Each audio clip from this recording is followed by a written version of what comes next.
자, 오늘은 생생법률인데요. 한 주간의 우리 생활을 변화시키고 있는 화제 판결에 대해서 이야기 나눠보고 있습니다. 자, 오늘은 법률사무소 대한의 한병철 변호사와 말씀 나눠볼 텐데요. 변호사님 안녕하세요.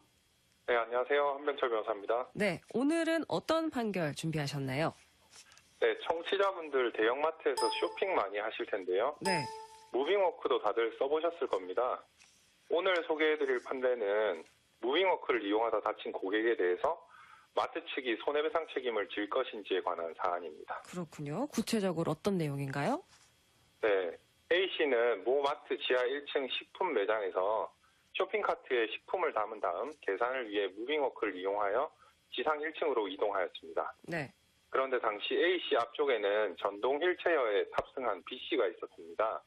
B씨가 무빙워크의 움직임에 따라 1층에 거의 도달하였을 무렵 전동 휠체어의 바퀴가 무빙워크의 끝부분에서 1층 바닥으로 넘어가는 턱 부분에 걸려 움직이지 못하게 되었습니다. 네. 결국 A씨의 쇼핑카트와 B씨의 전동 휠체어가 부딪혀 둘 다 움직이지 못하는 상황이 되었고 네. A씨는 쇼핑카트 옆쪽의 좁은 공간으로 빠져나오려고 하다가 균형을 잃고 1층 바닥에 넘어져 척추 전방 전이증 진단을 받았습니다. 네. 이에 A씨는 마트 측을 상대로 치료비, 위자료 등을 청구하는 손해배상 소송을 제기하였습니다. 네. 말씀 듣다 보니까 A씨가 다툰 거는 B씨의 이 휠체어 때문에 다치게 된 것 같은데 이 B씨가 아니라 마트를 상대로 소를 제기한 건가요?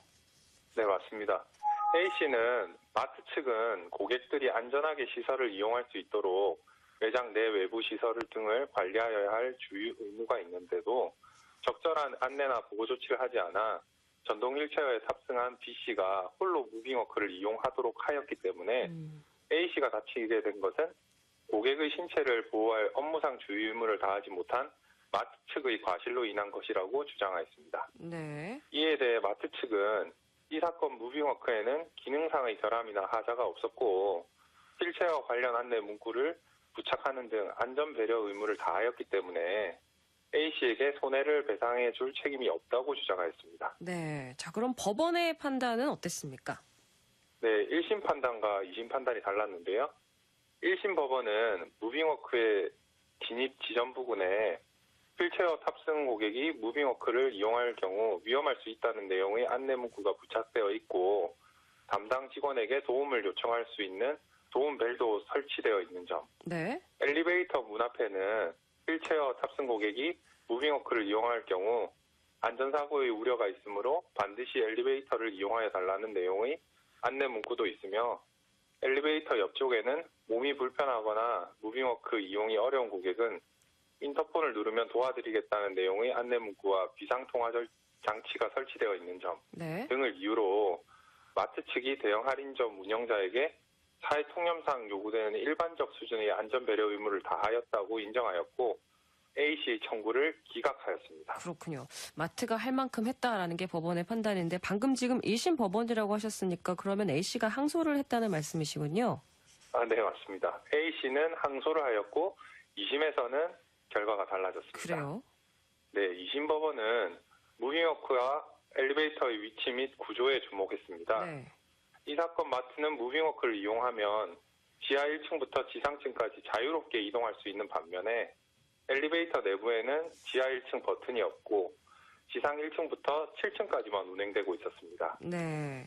엘리베이터로 지하 1층을 가려면 비상통화장치로 담당 직원을 호출해서 직원이 엘리베이터 내부 장치를 열어 수동으로 조작하여야 했던 것입니다. 네. 게다가 그렇게 지하 1층에 도착하더라도 물건을 적재한 창고가 있는 통로를 통과하여야 지하 1층 식품 매장에 도착하게 될 정도로 불편한 점이 많았습니다. 네. 따라서 휠체어나 유모차 등을 이용하는 고객이 무빙워크를 이용할 가능성이 높았음에도 불구하고 마트 측이 무빙워크 부근에 전동 휠체어 탑승 고객의 무빙워크를 이용을 제한하거나 안전한 이용을 돕는 안전관리 담당 직원을 배치하지 아니한 것은 안전배려 의무를 다하지 않은 것이라 판단하였습니다. 그렇군요. 결국 이 마트의 엘리베이터의 구조가 좀 휠체어를 탄 사람이 이용하긴 여러 가지 불편한 점이 많았다라는 건데 그럼 결국 A씨가 승소를 한 건가요?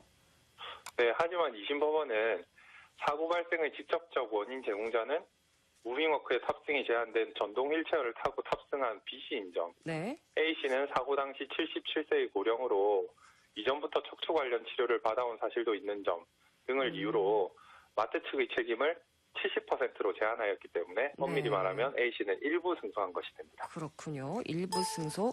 그럼 B씨는 책임이 없는 건가요? 네, B씨는 이제 100% 책임이 있는 사람이기 때문에 네. B씨는 책임이 있는 것으로 알겠습니다. 판단하였습니다. 자, 그러면 다음으로 전해주실 판결 어떤 내용인가요? 네, 한 남성이 병원 안 여자 화장실에 들어가 피해 여성이 하의를 벗는 모습을 훔쳐본 사건입니다. 네, 저 요즘 뉴스 보면 이런 사건, 사고가 참 많은데 이게 자세하게 어떤 내용인가요? 네, C씨는 2016년 6월경에 모병원 1층 화장실 앞에 이르러 여성의 용변 보는 모습을 훔쳐보기 위해 여자 화장실로 들어가 용변칸에 숨어 있다가 피해자 D씨가 옆 용변칸에 들어오자 변기를 밟고 올라가서 D씨가 하의를 벗는 모습을 훔쳐보았습니다. 네. 이에 검사는 C씨를 성적 목적 공공장소 침입죄로 기소하였습니다. 네. 방금 성적 목적 공공장소 침입죄라고 하셨는데 이게 어떤 내용인가요? 네, 2016년 당시에 성폭력범죄의 처벌 등에 관한 특례법 제12조는 자기의 성적 욕망을 만족시킬 목적으로 공중화장실 등에 관한 법률 제2조 제1호부터 제5호까지에 따른 공중화장실 등의 공공장소에 침입한 사람은 1년 이하의 징역 또는 300만 원 이하의 벌금에 처한다고 규정하고 있었습니다. 네. 네, 이에 따라서 공중화장실 등에 관한 법률 제2조를 보면 제1호 공중화장실이란 공중이 이용하도록 제공하기 위하여 국가 지방자치단체 등이 설치한 화장실, 제2호 개방화장실이란 공공기관의 시설물에 설치된 화장실 중 공중이 이용하도록 개방된 화장실, 네. 제3호 이동화장실이란 많은 사람이 모이는 행사 등에 일시적으로 이용하기 위하여 설치하는 화장실, 네. 제4호 간이화장실이란 공중화장실을 설치하기 어려운 지역에 설치한 소규모 화장실, 제5호 유료 화장실이란 화장실의 설치, 관리자가 이용자에게 이용료를 받을 수 있는 화장실을 네. 말한다고 규정되어 있었습니다. 네. 그런데 C씨가 침입한 모병원 1층 화장실은 앞서 말씀드린 이 1호부터 5호의 화장실에 해당하지 않았기 때문에 네. 법원은 C씨에 대해 성적 목적 공공장소 침입죄가 성립하지 않는다고 판단하였습니다. 그러면 C씨에게 무죄가 선고된 건가요?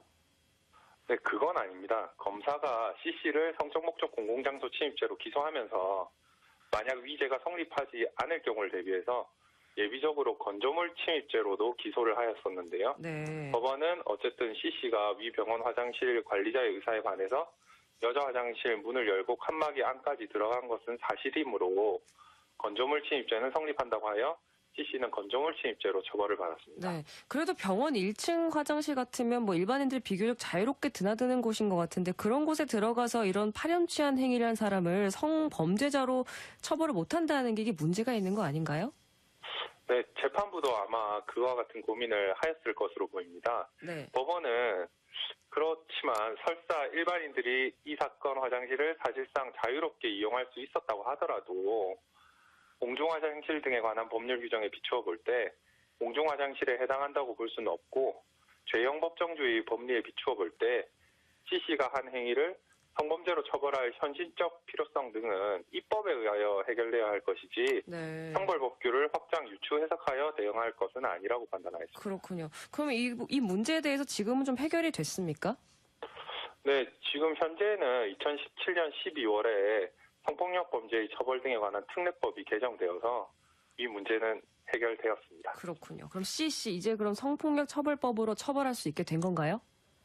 네, 새로운 범죄인이 아닌 기존의 C씨를 처벌하는 것은 두 가지 이유에서 불가능합니다. 네. 우선 C씨는 건조물 침입죄로 처벌을 받았기 때문에 동일한 범죄에 대하여 거듭 처벌받지 아니한다는 헌법 제13조에 따라 처벌할 수가 없고요. 네. 또 C씨가 위에서 말씀드린 행위를 한 2016년 당시에는 그 행위가 성폭력 처벌법 네. 제12조의 범죄를 네. 구성하지 않았기 때문에 역시 처벌할 수 없습니다. 알겠습니다. 자, 오늘 한병철 변호사와 함께 다양한 화제 판결 알아봤는데요. 오늘 말씀 여기까지 듣겠습니다. 감사합니다. 네, 감사합니다. 네, 부산은